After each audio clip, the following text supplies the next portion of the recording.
bit, haven't been recording, so I decided I'll bang out a short one today as I'm visiting my granddaughter. And this is the story of the empty cup. And it's not the half full, half empty that we look at in pessimism, optimism, but it's an old Zen parable. So I'll go over that story first. It begins once upon a time, there was a wise Zen master, and people traveled from far and away to seek his help. And in return, he would teach them and show them the way toward enlightenment. On this particular day, a scholar came to visit the master for advice. And he says, "I have come to ask you to teach me about Zen," said the scholar. Soon it became obvious the scholar was full of his own opinions and knowledge. He interrupted the master repeatedly with his own stories and failed to listen to what the master had to say. So the master calmly suggested that they should have some tea. So as the master poured his guest a cup, the cup was filled, yet he kept pouring until the cup overflowed onto the table and onto the floor and finally onto the scholar's robes.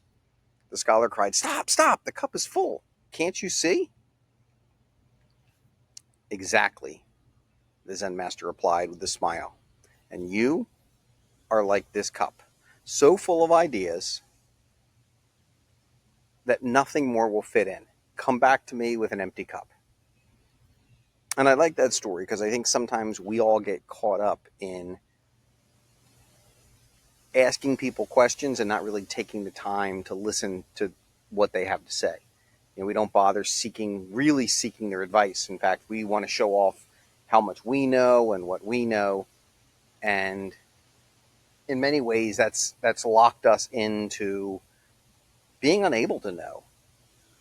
I remember a while back hearing a story about a student in college, and he was always afraid to raise his hand to ask a question because he thought everyone else would think he was dumb and didn't have the answers.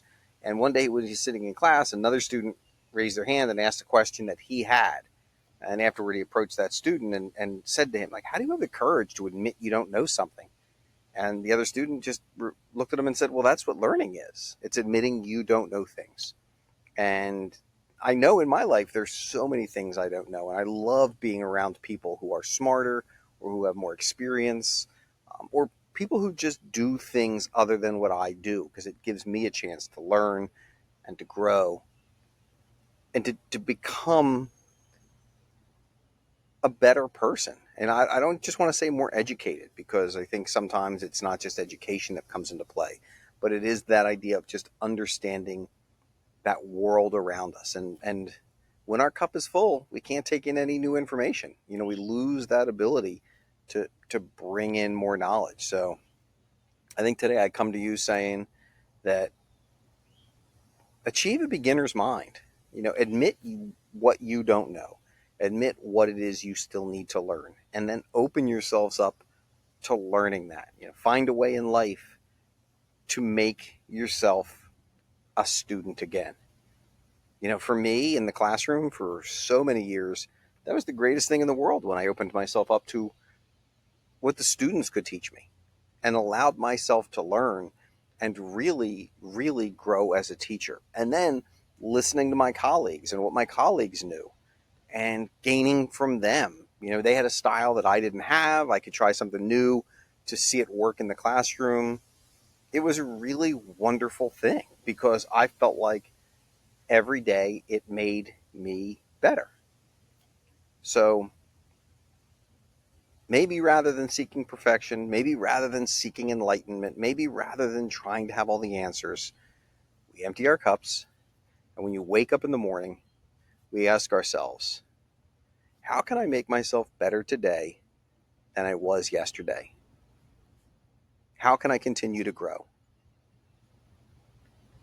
Thanks. I hope you all have a great day. I look forward to talking to you soon.